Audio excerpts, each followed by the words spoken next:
Getting the Lord's name in the camera and actually leading people to the Lord. It's a great ministry for me. People go, there's that crazy guy again. Hallelujah. The-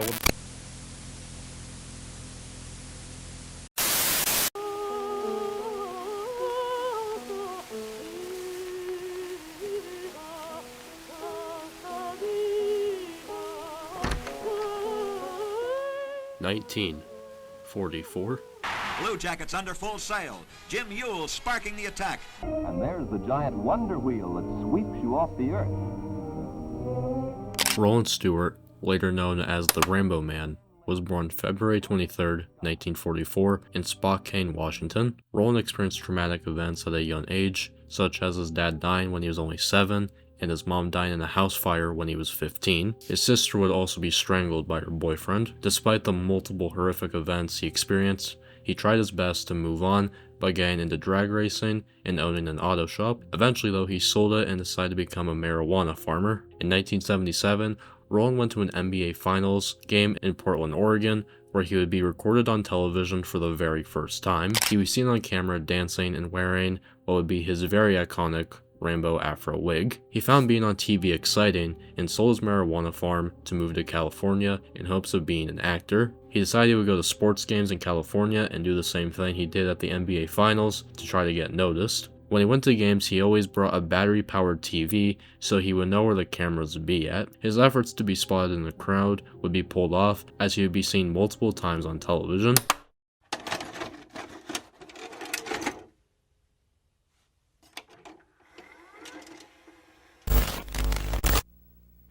Jesus is still in the healing business.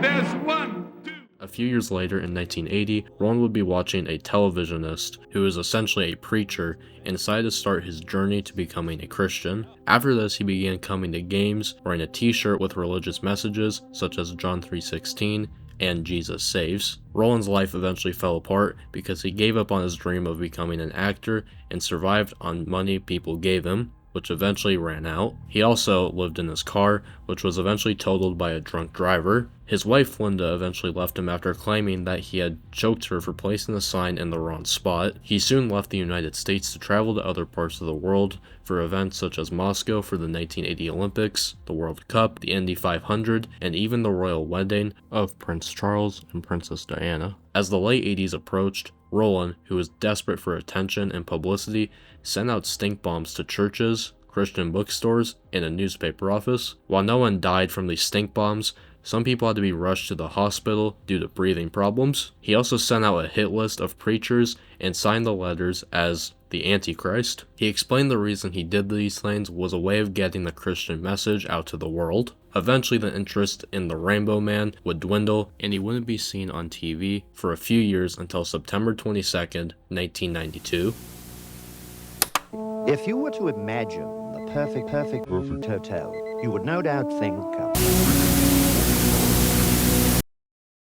Roland was convinced Jesus would be returning in 6 days, and to prepare himself for this historical event, he watched TV for 18 hours a day. He also wanted to do one last big thing to get a sliver of publicity. He posed as a contractor, hired 2 laborers, and drove them to an airport hotel. When they walked up to the room they would be using, they saw a 29-year-old maid named Paula Madera Chan. Roland was confused on why she was there and decided to draw his gun on her. The 2 men immediately sprinted away, and the maid locked herself in the bathroom. Roland entered the room, nailed the door shut, called the media, threatened to shoot at planes, and covered the windows with posters that had Bible verses on them. When police arrived, Roland demanded a 3-hour press conference, but they wouldn't give that to him. After 8 hours, police finally blew the door down and arrested Roland. He was taken to court, where he was given 3 life sentences, and to this day, he is in prison and is 81 years old.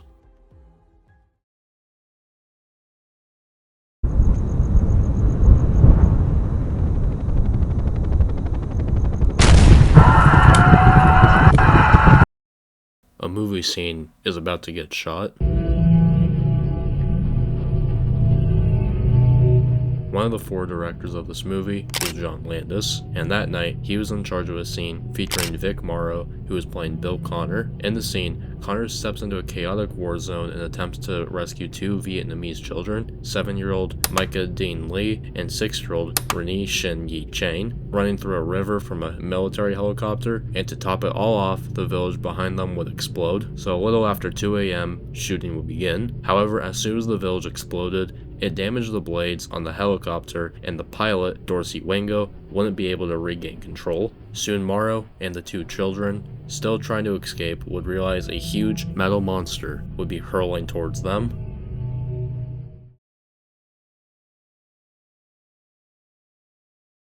As you can see, he's out away from the village before any special effects. Helicopter takes off to leaves the scene.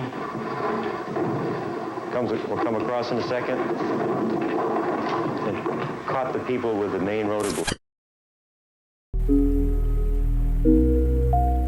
All 3 actors lost their lives that night just doing their job. The investigation into this horrible accident would reveal many secrets that were covered up. First of all, the 2 child actresses weren't illegally allowed to be there. Child labor laws say that they weren't allowed to work that late. Also, they should have never been close to explosives. 2 of the producers, Landis and George Folsey Jr., were able to work around this since they didn't put the children's names on the movie's paperwork, basically not crediting them for their roles in the film. The producers would still pay them, but they would pay them under the table using cash. While filming, it was said that Landis would frequently have an emotional outburst by screaming at the people working on set if they made a mistake. He was warned by employees about the dangers of filming the scene, but with how his behavior was, he didn't care. He just wanted the best shot. Just to make the circumstances even worse, there was almost no communication between Landis and the special effects team that night. With all the evidence built up against the people making this movie, specifically Landis, the results of this trial seemed predictable. Luckily, those results would be delivered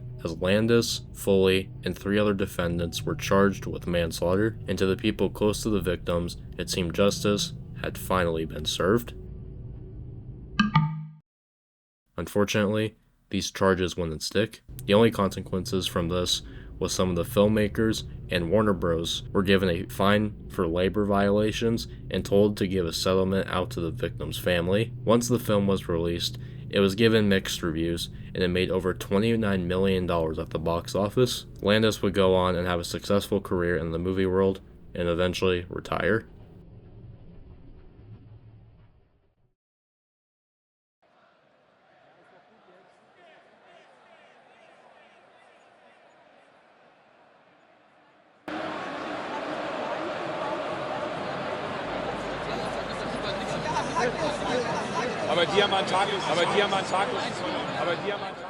Munich, Germany, 1972.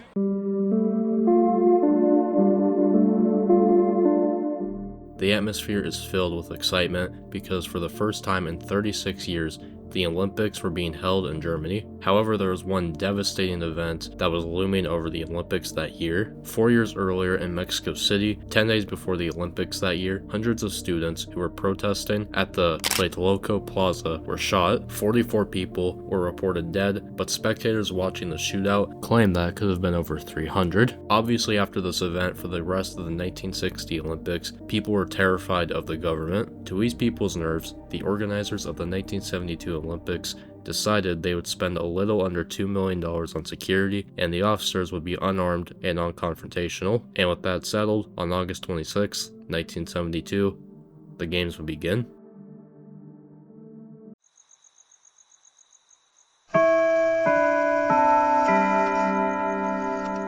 4:30 a.m., 8 members from the Palestinian group known as Fatah climbed the fence around the Olympic Village in Munich. Dressing up as athletes and using stolen keys, they were able to make their way into the quarters of the Israeli Olympic team. Once inside, the group walked to apartment 1 when a wrestling referee named Josef Gutfrud and a wrestling coach named Mushy Weinberg would confront the group. Weinberg would lunge at the men and start fighting them, but the group would take out their guns and shoot him. Weinberg was still alive, and the terrorists demanded that they be shown to the athlete's room. Weinberg would then lead the men past apartment 2 and to apartment 3. Inside apartment 3 were wrestlers and weightlifters, and Weinberg believed they had a better chance of beating the terrorist group. They broke into the apartment, taking all members hostage and leading them towards apartment 1. The people in that room, though, wouldn't go down without a fight. As they were walking, wrestler Gad Tissaberry sprinted towards and down a flight of stairs, which caused a distraction. Weinberg took advantage of this and began fighting some of the terrorists. As Weinberg was trying to tackle one of the members, he was shot and unfortunately killed. A weightlifter named Josef Romano would try to disarm one of the terrorists despite being on crutches, but unfortunately, due to his injury, he was also killed and left on the ground as a warning to other people not to attack. While 9 people were being held hostage, the International Olympic Committee chairman, named Avery Brundage, looked at the situation going on and said the game should continue like normal. The terrorists eventually demanded the release of over 200 Palestinians from Israeli prisons, as well as the release of Andreas Bader and Ulrich Mano. They said they wanted the two flown to a safe destination in the Middle East. To give you some context of what these two were in prison for, Bader and his girlfriend, Gudrun Ensslin, would bomb a department store in Frankfurt, Germany to protest about politics. Mano founded the Red Army faction, which is a group that took part in multiple bombings, assassinations, and kidnappings. So as you can see, they weren't the best people to be let out of prison. The police would begin negotiating with the terrorists, and while this was going on, a planned rescue attempt of the hostages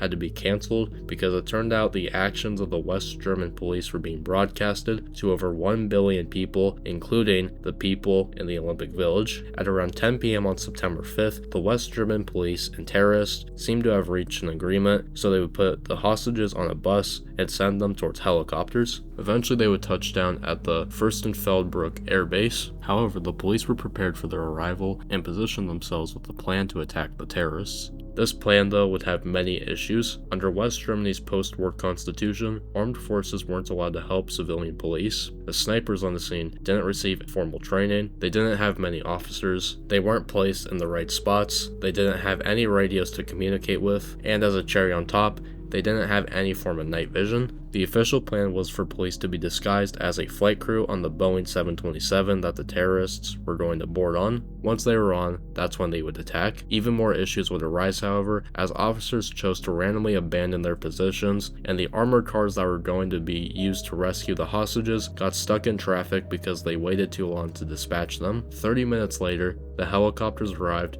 and 2 of the terrorists were sent out to inspect the Boeing to make sure it was safe to get on. They would quickly notice, though, it wasn't safe for them, and that's when officers began firing. The headlights on the plane would be shot out, making the atmosphere almost pitch black. A little after midnight, one of the terrorists tossed a hand grenade into one of the helicopters with the hostages inside, killing all of them except one, named David Berger, who was an American-born wrestler, but before help could reach him, he died of smoke inhalation. Another terrorist would go inside of another helicopter and kill the remaining hostages inside. Eventually, the armored cars arrived, but they didn't know that police were on the scene due to them not having any radios. As a result, a terrorist ran towards where a helicopter pilot and a police sniper were hiding. The officer killed the terrorist, but one of the officers inside the car thought that the sniper and pilot were terrorists, so they fired at the two, leaving them both seriously injured. In total, this gunfight would last 20 hours, ending at around 12:30 a.m. on September 6th. All 11 of the hostages, 1 policeman, and 5 terrorists were killed. 3 of the terrorists would be arrested, though. A sportscaster named Jim McKay, who was covering news for the Olympics, would cover this event for 14 straight hours. After a memorial service held on that same day, it would be announced that the games would continue. A memorial lies in Beechwood, Ohio, that honors the life of David Berger.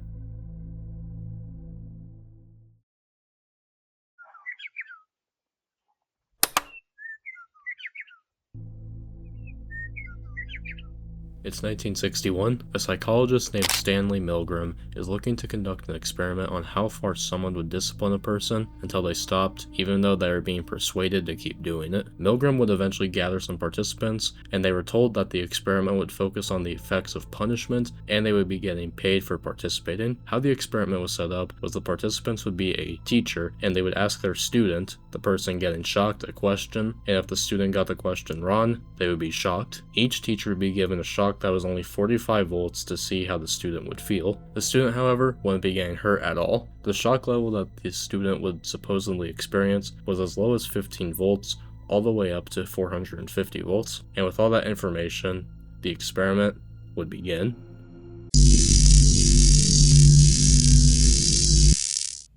The teacher would begin. Each time a question was wrong, the voltage would rise. The student was told to start grunting at 75 volts. The teacher would keep going, and once they hit 150 volts, the student would begin to ask if they could stop. The teacher would be pressured to do it and continue to climb up the ladder. At 285 volts, the student would be screaming and crying in pain. At 330 volts, the student would fall silent, but the teacher was told to keep going. Even if the teacher started reviews, the experimenter would say things such as, "The experiment requires that you continue," and with feeling trapped, they would go all the way up. In the end, 65% of the teachers went all the way up to maximum voltage, while the rest declined early on. When teachers were shocking the student, some of them would tell the student to take their time on questions, some would laugh nervously, and some would even switch to a somber mood thinking that they had killed the student. Luckily though, the student would show that they were okay, and the teachers would sigh in relief. One person even cried when they found out the student was okay. Despite this, many of the teachers felt bad for what they did and blamed themselves. On the other hand, some people thought the student was just stupid.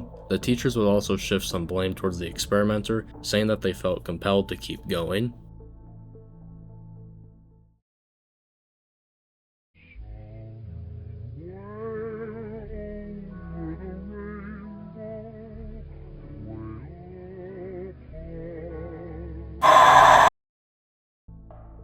It's January 26, 2001. A woman named Diane Whipple is at a grocery store in San Francisco, California, getting groceries for dinner that night. As she was making her way towards her car, she was thinking about her birthday that would be in just 5 days and how she would be spending it with her partner of 7 years, Sharon Smith. She gathers the groceries and makes her way to her apartment. As she approaches the hallway to the apartment, she is met with 2 Presa Canarios, which is a type of pit bull dog. One of the dogs is named Bane, and he weighed 140 pounds, while the other dog, named Hera, weighed 104 pounds. Whipple only weighed 110. The dogs then leapt into attack, biting and clawing into Whipple's skin. Her screams would be heard by a neighbor, and they would quickly call 911. She'd be taken to the San Francisco General Hospital, but sadly, it was too late, and she would die due to blood loss. The owners of the dogs were a husband and wife who were 60-year-old Robert Noel and Marjorie Noller, who was 46, and they would both be arrested. 6 weeks before her death, Whipple said to Smith that she had been bitten by the dogs, and she asked the husband and wife to control their animals, which they clearly ignored. It turns out that Presa Canarios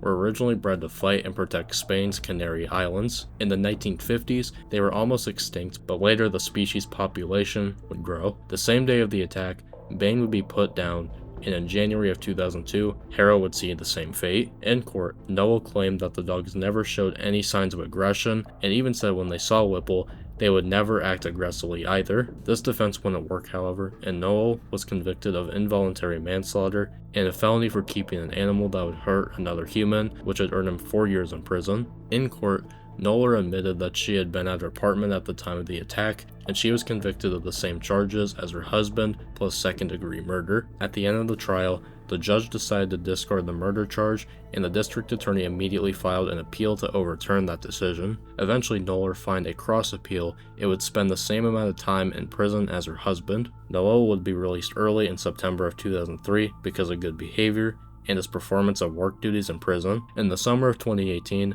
Noel would pass away due to heart failure. Noller is still in prison. According to many people, she would be a danger to society if she was released, and in 2023, she was denied parole.